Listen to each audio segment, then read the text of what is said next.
Good evening and welcome to On the Record. I'm Aaron Dahmen, filling in for Adam Yasser.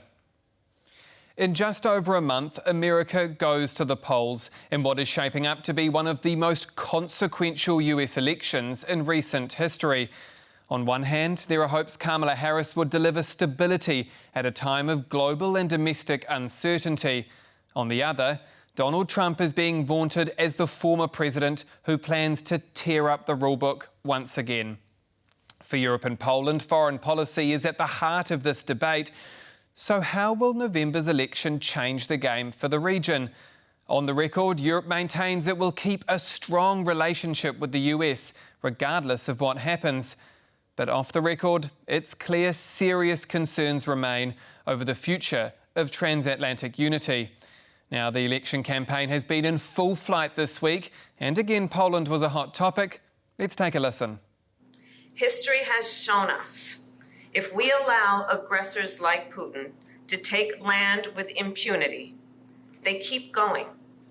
And Putin could set his sights on Poland, the Baltic states, and other NATO allies. The United States cannot and should not isolate ourselves from the rest of the world. Isolation is not insulation. So then, the United States supports Ukraine not out of charity, but because it is in our strategic interest. We will continue to provide the security assistance Ukraine needs to succeed on the battlefield. Here to discuss all of this, right here in the studio, is Marcin Bosacki, current Polish MP of the Civic Coalition, a liberal and centrist party, the biggest of the ruling bloc in Poland, and former Polish ambassador to Canada. Good evening. Good evening. And also joining me is Magdalena Jakubowska, who is a Vice President at the Res Publica Foundation and has previously served as the Director of Operations at the US think tank Centre for European Policy Analysts. Thank you for taking the time. Good evening. Happy to be here. Mr. Bosacki, I want to start with you. The perception is that Kamala Harris will provide a stable foreign policy response while Donald Trump equals chaos. Is it as simple as that? And does that mean Europe is desperate for a Harris win? I would say it's a little bit simplistic view, but yes, I presume that if Kamala Harris wins, she will continue most of President Biden's policies, which were generally very positive to Europe and especially to our region. Whereas, for sure, former President Trump, if he wins, will deliver a change, as well as in foreign policy, as well as in domestic policies. And change is always a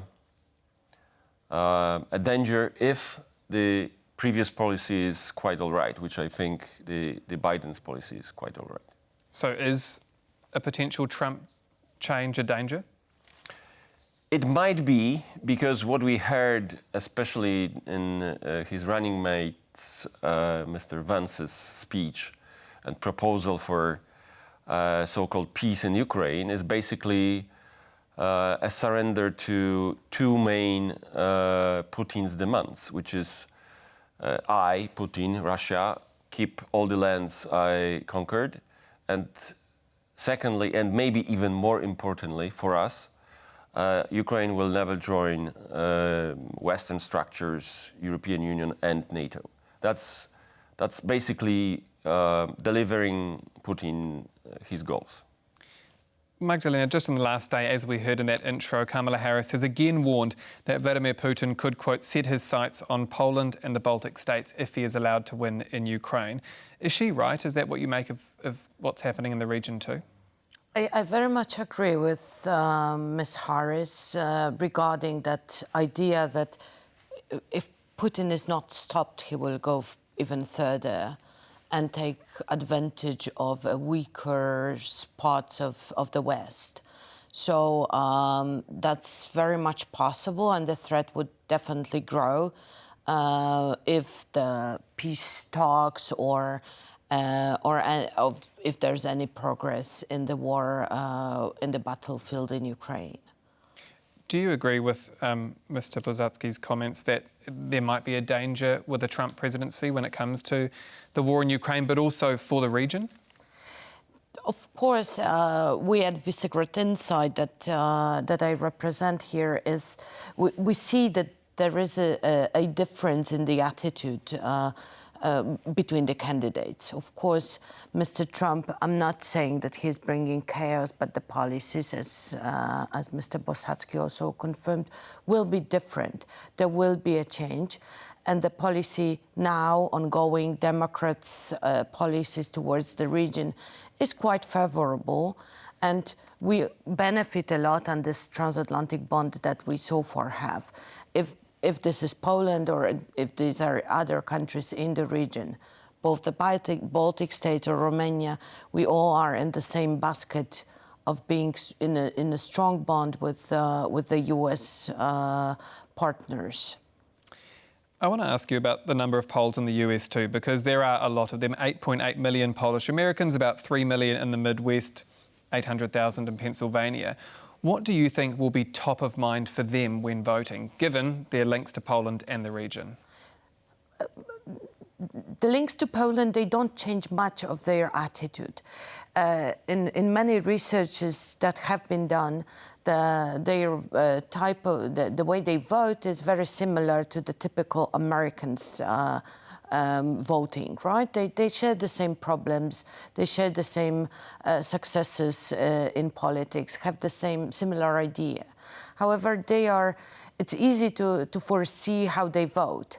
Therefore, I think that Kamala Harris would benefit a little more from votes from Polish minorities. Do you think she'll get it? I think she would get those votes because she is at least very. She is mentioning Poland. This is important for Poles whom so far have been ignored in a sense in terms of elections. And now this is very important. The difference between the votes between the candidates is so narrow that every vote counts. Mr. Bosacki, could the argument be made that Poland is actually in a good position when it comes to this election? I mean, you've got President Andrzej Duda seemingly quite close with Trump. He was going to appear reportedly at a rally with Trump, and then your governing coalition on the other side of the aisle. Is it a diplomatic win-win whoever is president? You know, I think that the quite close ties between President Duda and former President Trump are not bad for Polish interests, because that might soften a little bit this trade manner of Trump's foreign policy, and it could somehow help Poland. Although I think it's good that President Duda was not holding political rally and election rally together with candidate Trump, because that would be the direct involvement in U.S. Election campaign, which I think would not be particularly wise. Would you have seen that as unacceptable from someone of his standing as a president of a country? Yeah, I think it would be at least strange for diplomatic standards. And it would cost us, I mean Poland, if the opposite side would win. But saying that, I really think that contrary to Ukraine, which obviously is very unpopular in Trump circles, and also with himself, what he stated many times, Poland is somehow sympathetic to both camps in the US, which is good. And fundamentally, it is good that Polish and Central Europe security is the topic of this election. This is probably more credit to Mrs. Harris. She mentioned that more often, but it's good that this is the topic of the U.S. elections because this is still the only Western superpower, which is, we like it or not, the guarantee of our security.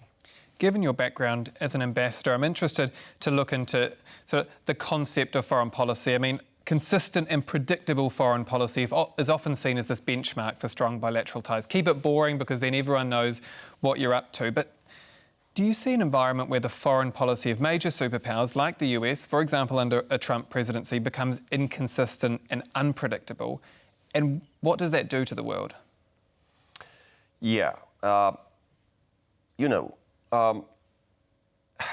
The stability of relations is a value, but frankly speaking, since February 2022, nothing is stable in our part of the world because of Putin. So when you have actually a good policy which is to help Ukraine win this war, it's not ideal policy because I, for example, very much criticize the restrictions which U.S. imposes on use of its weaponry for Ukraine. But it's a good policy. I mean, both from European NATO members and especially from U.S. side. Then changing that could bring instability and danger of unknown future in terms of security, which always is a bad sign. Therefore, I strongly hope that after U.S. elections, the United States policy toward NATO, toward its allies, and toward Ukraine will change not much. And Magdalena, just lastly for the segment, can I ask you, is it even possible for Europe to prepare itself for someone like Trump? I mean, this is the guy who talks about Russia, quote, obliterating Ukraine, and is, by his own admission, quite cosy with Vladimir Putin. Can Europe be prepared for something like that, or should Europe be worried? So, of course, we can prepare for that. I mean, many scholars, think tanks are already ready. But it's hard. It's hard, and we don't know, right? But still, I think that something that worries the opinion public all over the world most is the attitude of Mr. Trump towards Mr. Putin, and this is, let's say, a little friendly or more transactional attitude is not is easy to be provisioned and easy to be responded in a sense. There are different diplomatic also efforts that can be taken in advance or later pre-planned. So to me, a response would be that Europe, specifically the EU countries, should have the idea what to do with Russia, and in this way help kind of stabilize the situation or the attitude of Mr. Trump and the way he acts towards Russia. Now, talking of Vladimir Putin, let's take a look into the specific question of Ukraine when it comes to the US election and how this is all playing out on the ground. As Ukraine continues to seek additional help from its allies, the country's President Volodymyr Zelensky paid a recent visit to the state of Pennsylvania on the sidelines of the United Nations General Assembly. Zelensky's the greatest salesman in history. Every time he comes into the country, he walks away with $60 billion. Billion! Walks in with $60 billion. He wants them to win this election so badly. Trump's comments follow Zelensky's visit to the Scranton Army ammunition plant in Pennsylvania. Please, Mr. President, can you talk to us now? The main goal of Zelensky's US tour was to present his comprehensive victory plan to President Biden, lawmakers and international partners. Putin has broken so many international norms and rules that he won't stop on his own. Russia can only be forced into peace. And that is exactly what's needed. Zelensky's visit has paid off so far. Late on Thursday, Biden announced a sizable security assistance package for Ukraine. Right now, we have to strengthen Ukraine's position on the battlefield. And that's why today I'm proud to announce a new $2.4 billion package of security assistance. Earlier this week, the White House announced the authorization of a new military aid package for Ukraine worth $375 million. The package includes, for the first time, a medium-range glide bomb known as the Joint Standoff Weapon, compatible with F-16 fighter jets. Now, Magdalena, I want to start with you now because I saw you giggle a little bit when Donald Trump made that comment about Volodymyr Zelensky being a salesman. What does that type of comment tell us about how Trump views Ukraine and the war in this region? It's been a very populistic comment. That's why I was so much giggling. The truth is, like, Mr. Trump sees it as a kind of a moment where he can be a star and he can finish up and rule the world and, you know, finish up the war, being this this person who makes America great again, you know, lead. So this geopolitical factor is, of course, in his opinion, very important to have America or U.S. being again like the main actor of on this world stage. But this doesn't change the fact that this attitude is very transactional and may bring some not very positive, especially for Ukraine, not very positive outcomes. Now, Mr. Bosacki, when we look at the election in the US, and obviously Trump makes a comment like that, but as we sit here talking about the potential fallout of the election, all the things that could happen in this region, do you think Americans actually care if the US is involved in Ukraine, in Europe or not? You know, it's always the question who you ask, because there are those who care and there are many those who don't care that much. Of course, maybe 2 years ago when this full-scale war started, Ukraine had much more sympathy in US than it has now. And it was not such a partisan issue as it is now. Unfortunately, now it has changed because also of the election campaign, because of the, I would say, the psychological hostility of Trump toward Ukraine, which I think dates back to his consistent view that Ukraine somehow helped son of President Biden when he made his businesses there in Ukraine. So the problem with Trump is that I don't see he has consistent worldview or principles of his foreign policy. He's fascinated by Putin. He likes to be with strong leaders like Kim Jong-un or other strongmen in the world.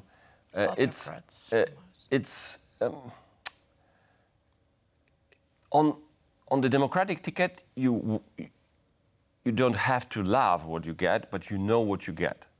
With Trump, there will be a change. How deep of a change, we don't know.